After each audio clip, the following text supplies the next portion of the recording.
Hey everyone, how are you? I hope you all are fine. So today we are going to discuss new lecture of pharmaceutical compound. क्या चीज? New lecture. So in this video we will going to discuss new topic. So the name of topic is anti-malarial. क्या चीज? Anti-malarial. तो ये बड़ा ही important और interesting topic है. Important तो जानते हो क्योंकि आपके एग्जाम पॉइंट ऑफ व्यू से important है. और इंटरेस्टिंग किस लिए? इंटरेस्टिंग इसलिए क्योंकि ये सब जितना भी हम लोग डिजीज के बारे में पढ़ रहे हैं, ये फार्मास्यूटिकल्स कंपाउंड्स में या उसके मेडिसिन के बारे में, ये सारा आपका डेली लाइफ से यूज है. मीन्स आपके अगल बगल ये सब होने वाला क्या है? डिजीज है. जैसे कि फीवर के बारे में पढ़े हम लोग, या फिर पेन के बारे में पढ़े. आज हम पढ़ने वाले हैं मलेरिया डिजीज के बारे में. तो ये सब सारा चीज आपके अगल बगल किसी न किसी को होता है, तो ये आप रिलेट करके इस चैप्टर को अच्छे से समझ सकते हो. उस डिजीज के टाइम में आप उसका अच्छा से ट्रीटमेंट कर सकते हो. ठीक है, तो चलिए हम लोग स्टार्ट करते हैं अपने टॉपिक को, दैट इज की एंटी मलेरिया. आपको बता दें कि एंटी मलेरिया एक ड्रग्स है. क्या है? ड्रग्स है, जो कि आपका ट्रॉपिकल डिजीज मलेरिया का ट्रीटमेंट में यूज होता है. कहां पे? मलेरिया में. अब हम ऐसा क्यों बोल रहे हैं कि एक ट्रॉपिकल डिजीज है? तो आप जनरली जान रहे हो कि मलेरिया जो है आपका बरसात के टाइम में ही अक्सर होता है. जब बारिश होता है उसी टाइम क्या होता है? मलेरिया डिजीज होता है, क्योंकि उसी टाइम मच्छर आते हैं. तो आपको इतना तो मालूम होगा कि मच्छर को काटने से मलेरिया होता है. ठीक है, हम बात करेंगे हिस्ट्री के ऊपर कि कैसे उसमें नहीं मालूम था कि इसके काटने से क्या होता है, वो बात अलग है. लेकिन अभी के टाइम में आपको तो मालूम होगा कि मच्छर के काटने से क्या होता है? मलेरिया होता है. और मच्छर के काटने से मलेरिया होता है. और मच्छर कब ज्यादा होते हैं? जब बारिश होता है, बारिश के मौसम में. तो इसी के चलते इसको क्या बोला जाता है? ये एक ट्रॉपिकल डिजीज है जो कि ट्रीटमेंट के लिए यूज किया जाता है. किसका? मलेरिया का.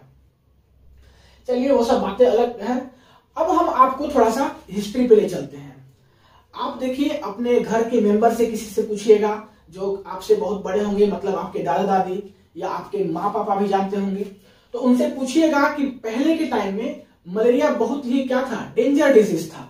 उस टाइम में अगर किसी को मलेरिया होता था तो अक्सर चांस होता था डेथ होने का. मीन्स उस समय इलाज ही नहीं था, पता ही नहीं था कि मलेरिया कैसे होता है, तो उसका इलाज क्या होगा. ठीक है, तो 1902 में, मीन्स 1902 से पहले की कहानी बता रहे हैं. 1902 से पहले किसी को यह मालूम नहीं था कि मलेरिया कैसे होता है. ठीक है, तो 1902 में आपके एक डॉक्टर साहब साइंटिस्ट आए जिनका के नाम था रोनाल्ड रोस. क्या नाम था? रोनाल्ड रोस. इन्होंने बताया कि मलेरिया जो है वो मच्छर के काटने से ट्रांसमिट होता है. 1902 में सबसे फर्स्ट टाइम हमको ये बस पता चला कि मच्छर के काटने से मलेरिया ट्रांसमिट होता है. और इसी के चलते इनको 1902 में क्या दिया गया था? नोबेल प्राइज दिया गया था. नोबेल प्राइज इनको इसीलिए मिल गया कि मच्छर को काटने से ट्रांसमिट होता है. इन्होंने बताया था मलेरिया. ठीक है, तो ये बात है कि कब मालूम चला कि मलेरिया कैसे फैलता है. अब हम लोग बात करते हैं. इसके बाद बहुत साइंटिस्ट लोग आए, पता करने लगे कि मच्छर को काटने से हो रहा है, कैसे हो रहा है. नहीं, तो वो सब सारा रिसर्च के बाद आपको क्या मालूम चला, सो देखिए. सबसे फर्स्ट ये तो कंफर्म इन्होंने कर दिया कि मॉस्किटो काटता है तो जाके मलेरिया होता है. अब उसके बाद ये पता चला कि मॉस्किटो में हर एक मॉस्किटो को काटने से मलेरिया नहीं होता है. मीन्स एक मेल कैटेगरी के होते हैं मॉस्किटो और एक फीमेल कैटेगरी के होते हैं. तो जो फीमेल एनोफिल्स होते हैं उन्हीं को काटने से होता है मलेरिया. किससे? फीमेल एनोफिल्स से. मीन्स मेल कैटेगरी के मलेरिया को मेल कैटेगरी के मॉस्किटो को काटने से मलेरिया नहीं होता है. अच्छा, फीमेल एनोफिल्स में क्या सारे फीमेल एनोफिल्स को काटने से मलेरिया होता है? तो नहीं, सारे फीमेल एनोफिल्स को काटने से मलेरिया नहीं होता है. कुछ कुछ फीमेल एनोफिल्स को काटने से मलेरिया होता है. और वो कुछ कुछ कौन है? जो कि प्रोटोजोआ से इन्फेक्टेड होते हैं. मीन्स प्लाज्मोडियम प्रोटोजोआ एक वायरस होता है, वही फीमेल एनोफिल्स को काटने से मलेरिया होगा जो female Anopheles Plasmodium protozoa virus से क्या होंगे? इन्फेक्टेड होंगे. और वो काट देंगे तो आपको क्या हो जाएगा? मलेरिया हो जाएगा. मीन्स जो प्लाज्मोडियम प्रोटोजोआ वायरस से जो इन्फेक्टेड होंगे उन्हीं को काटने से क्या होगा? मलेरिया होगा. तो चलिए अब हम लोग बात करते हैं प्लाज्मोडियम स्पीसीज के बारे में, जिससे कि आपका फीमेल एनोफिल्स क्या होते हैं? इन्फेक्टेड होते हैं. और वो इन्फेक्टेड होंगे और उसको काटने से क्या हो जाएगा? मलेरिया हो जाएगा. तो कौन कौन सा प्लाज्मोडियम स्पीसीज है? हम लोग यहाँ पे टोटल 5 प्लाज्मोडियम स्पीसीज पढ़ने वाले हैं. पहले आपको कहीं भी बुक्स में 4 ही मिलता. एक लेटेस्ट आया है तो भी हम ले आए हैं. ज्यादा पढ़ने से कोई दिक्कत तो नहीं होगा, तो बस जान के रखिए. आपको ये सब याद नहीं करना है, बस जानकारी के लिए बता रहे हैं. तो प्लाज्मोडियम स्पीसीज में हम लोग 5 स्पीसीज पढ़ने वाले हैं। ये पांचों स्पीसीज से मींस जो फीमेल एनोफिल्स क्या होगा, इन्फेक्टेड होगा और वो काट देगा तो क्या हो जाएगा, मलेरिया हो जाएगा। और ये पांचों स्पीसीज अलग अलग जगहों पे पाया जाता है, सारा हम लोग के रीजन में नहीं है। तो कौन हम लोग के रीजन में है, कौन अदर कंट्रीज में है, सारा हम बात करेंगे। सबसे फर्स्ट जो स्पीसीज होता है प्लाज्मोडियम का वो होता है एफ फेल्कीपेरम, सॉरी एफ बोल रहे हैं, पी फेल्कीपेरम, ठीक है। सेकेंड होता है पी विवेक्स, थर्ड होता है पी ओवेल, फोर्थ होता है पी मलेरिया एंड फिफ्थ होता है पी नॉलेसी। क्या चीज, पी नॉलेसी। तो ये 5 आपका क्या है, प्लाज्मोडियम स्पीसीज है। और इस 5 प्लाज्मोडियम स्पीसीज में से किसी भी एक स्पीसीज से अगर फीमेल एनोफिल्स क्या हो गया, इन्फेक्टेड हो गया, तो इन्फेक्टेड होकर अगर आपको काट दिया तो आपको क्या हो जाएगा, मलेरिया हो जाएगा। ठीक है, यहां तक क्लियर है। अब बात करते हैं कि कौन कौन से रीजन में कौन कौन सा स्पीसीज पाया जाता है, नहीं उसी के हिसाब से वहां मलेरिया होता होगा। तो एफ फेल्कीपेरम की बात करें तो ये हर एक जगह पे पाया जाता है, मींस मोस्ट कॉमन है। ये क्या है, मोस्ट कॉमन है। एवरी कंट्रीज में इससे स्पीसीज से, इस स्पीसीज से लोग क्या होते हैं, इन्फेक्टेड होते हैं मलेरिया। सेकेंड बात करें पी विवेक्स की, तो पी विवेक्स जो है वो एशिया में और कुछ साउथ ईस्ट अमेरिका में होता है, सॉरी साउथ ईस्ट नहीं, साउथ अमेरिका में।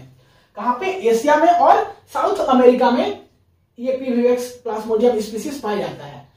पी ओवेल की बात करें तो ये अनकॉमन पैरासाइट है। अनकॉमन पैरासाइट इसलिए बोल रहे हैं, सो समझिए। देखिए अनकॉमन पैरासाइट हम इसलिए बोल रहे हैं कि ये अगर स्पीसीज से फीमेल एनोफिल्स इन्फेक्टेड हुआ और अगर काट दिया आपको, तो आपको पता ही नहीं चलेगा कि आपको मलेरिया हुआ है। और ये बहुत खतरनाक होता है, बहुत खतरनाक होता है। जब आपको पता नहीं चलेगा तो आप उसका ट्रीटमेंट नहीं कर पाओगे, और जब ट्रीटमेंट नहीं कर पाओगे तो आपका बॉडी क्या हो जाएगा, पूरी तरीके से वीक हो जाएगा। और ये जो है आपका लीवर में होता है। कहां पे होता है, लीवर में। आपको साल 2 साल तक नहीं पता चलेगा, आपका लीवर इन्फेक्टेड हो जाएगा और कुछ समय बाद हो सकता है कि आपका डेथ भी हो जाए। तो इसलिए बहुत खतरनाक ही ये है, ये स्पीसीज पी ओवेल। ये जो है आपका अनकॉमन पैरासाइट है, कहीं कहीं कभी कभी होता है जो कि पता ही नहीं चलता है, इसीलिए हम इसको अनकॉमन पैरासाइट बोल रहे हैं। ठीक है, नेक्स्ट बात करते हैं पी मलेरिया।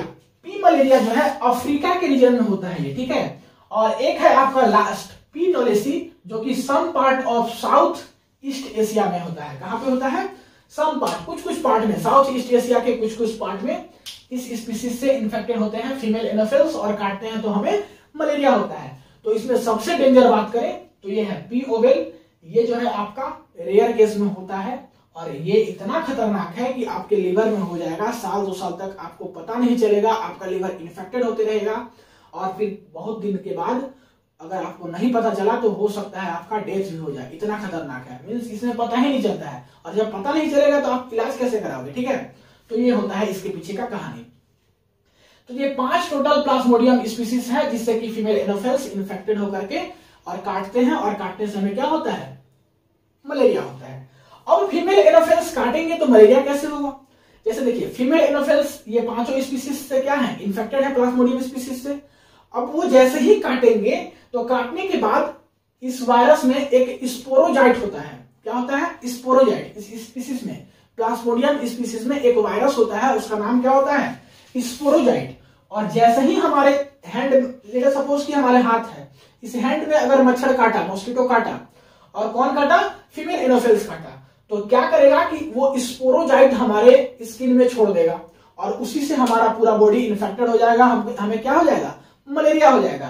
तो स्पोरोजाइट एक वायरस है, जब काटता है तो अपने काटने के बाद वो छोड़ देता है हमारे स्किन में और उससे हमारा पूरा बॉडी इन्फेक्टेड हो जाता है, मलेरिया हो जाता है। तो ये था कि कैसे होता है मलेरिया। इसका सिम्टम्स क्या क्या होता है, तो सिम्टम्स की बात करें तो चिलिंग होगा, आपको फीवर होगा, स्वेटिंग होता है, नहीं पेन होता है, कहां पे, एब्डोमेन में और मसल्स में, और आपको हेडेक भी कभी कभी होता है, फास्ट हार्ट रेट हो जाता है, और भी बहुत सारे सिम्टम्स है।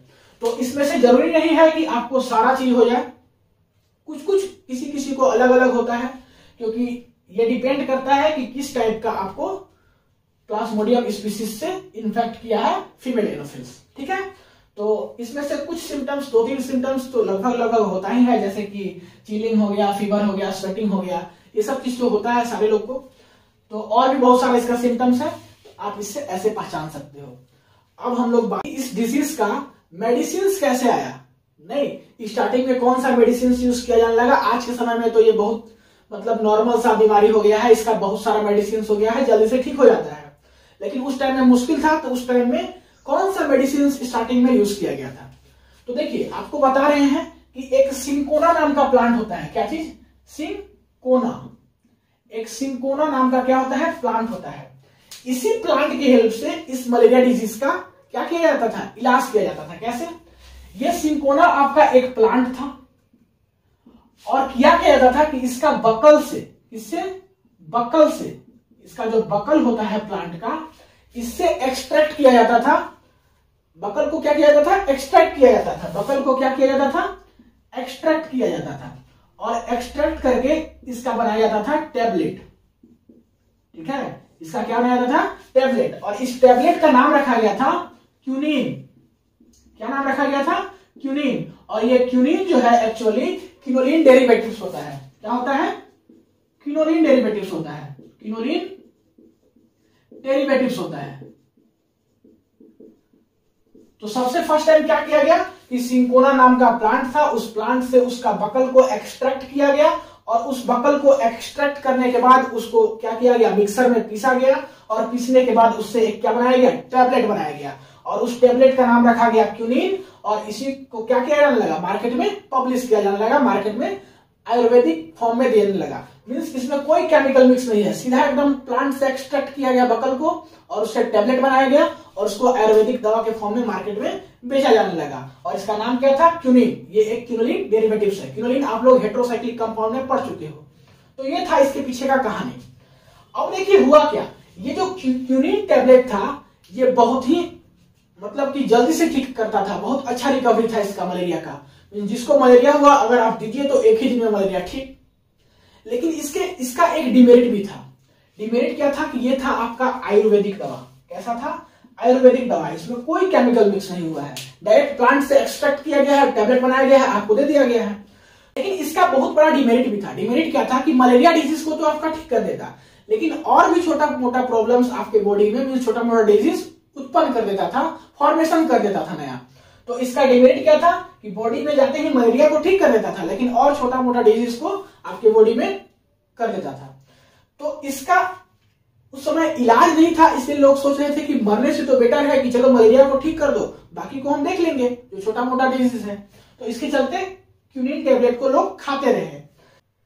बाद में इसी क्यूनिन टैबलेट को क्या किया गया? मॉडिफाई किया गया। जब ऑर्गेनिक केमिस्ट्री का क्या हुआ? एडवांसमेंट हुआ। जब ऑर्गेनिक केमिस्ट्री का एडवांसमेंट हुआ तब इसी क्यूनिन टैबलेट को मॉडिफाई करके एक नया टैबलेट बनाया गया जिसका कि नाम है क्लोरोक्विन। क्या नाम है? क्लोरोक्विन। और वो जो है लोगों को दिया जाने लगा। उससे क्या फायदा हुआ कि भले ही 4-5 दिन में ठीक होता था मलेरिया, लेकिन उसका कोई साइड इफेक्ट नहीं था। मींस अदर कोई वायरस का या अदर कोई आपके बॉडीज में डिजीज का फॉर्मेशन नहीं होने देता था। उसका रीजन क्या था? इसमें जो है डायरेक्ट प्लांट से एक्सट्रैक्ट करके टैबलेट दिया जाता है, इसमें बहुत ज्यादा अमाउंट हो जाता था। लेकिन जो लेबोरेटरी से बनाया जाता था उसमें small amount of quinine use किया जाता था और वो ज्यादा बेहतर रहा, भले ही 4-5 दिन में ठीक होता था। तो ये रहा इसके पीछे का कहानी। पहले सिंकोना नाम के प्लांट से उसके बकल से एक्सट्रैक्ट करके क्यूनिन टैबलेट दिया जाता है, उसके बाद फिर उसको मॉडिफाई करके और क्या दिया जाने लगा? क्लोरोक्विन। और क्लोरोक्विन जो है इसी का मॉडिफाइड फॉर्म है। उसी में क्या यूज हुआ है? केमिकल यूज हुआ है। इसमें कोई केमिकल यूज नहीं हुआ था क्यूनिन में। और क्लोरोक्विन में क्या हुआ? लेबोरेटरी से बनाया गया, केमिकल यूज हुआ। आज का समय तो ऐसा है कि अभी मलेरिया का बहुत सारा दवा मतलब मार्केट में पब्लिश हो चुका है, बहुत सारा दवा जो कि आप काउंट नहीं कर सकते हो, इतना मेडिसिन हो गया है। तो हमारे टॉपिक में जो मलेरिया का जो पढ़ना है दवा वो पढ़ना है क्लोरोक्विन, जो इसी का मॉडिफाइड फॉर्म है। मींस क्यूनिन का जो मॉडिफाइड फॉर्म है क्लोरोक्विन, इसी क्लोरोक्विन के बारे में आपको पढ़ना है आपके सिलेबस में। मींस क्लोरोक्विन का स्ट्रक्चर और इसका सिंथेसिस और उसके बाद फिर इसका यूसेस। तो ये 3 चीज पढ़ना है। तो चलिए वही बात यहाँ पे लिखा हुआ है, एक बार हम रीडिंग कर देते हैं। The drugs used for the treatment of tropical disease malaria are called as anti malarial. तो ये बात तो हम लोग जानते हैं। The cinchona alkaloids that is quinine और quinine derivatives was the well known natural anti malarial. कैसा है? नेचुरल है, क्योंकि इसी को आयुर्वेदिक के फॉर्म में बेचा जाता था। The mostly used anti malarial is chloroquine. Chloroquine कैसे बना? क्योंकि ये इसका बहुत ज्यादा साइड इफेक्ट होता था, तो इसी मेडिसिन को लेबोरेटरीज में थोड़ा सा इसमें केमिकल्स मिक्स कर करके और क्या बनाया गया? क्लोरोक्विन। और यही क्लोरोक्विन जो है अभी मार्केट में पब्लिश्ड है, मतलब बहुत ज्यादा बिकता है। और इसी क्लोरोक्विन के बारे में अभी हमें पढ़ना है। और भी बहुत सारा मेडिसिन बाद में बना, तो वो सब के ऊपर बात नहीं करना है, हमारे सिलेबस में क्लोरोक्विन पढ़ना है। क्लोरोक्विन की स्ट्रक्चर की बात करें तो यही है इसका क्लोरोक्विन का स्ट्रक्चर। ये आपका क्या है? क्विनोलिन डेरिवेटिव्स है। आपको हम बताएं क्या है? क्विनोलिन डेरिवेटिव्स है। इसमें देखिए दो पार्ट है, एक इधर वाला नीचे वाला पार्ट और एक ऊपर वाला पार्ट। ये जो ऊपर वाला पार्ट है ये आपका है साइड चेन। क्या है? Side chain. इस अगले क्लास में सब सबका हम नाम आपको लिख करके दिखाएंगे कि इसका क्या नाम है, जब आप इसका हम सिंथेसिस कराएंगे आपको। और ये जो नीचे वाला पार्ट है ये आपका क्या है? क्विनोलिन रिंग है। क्या है?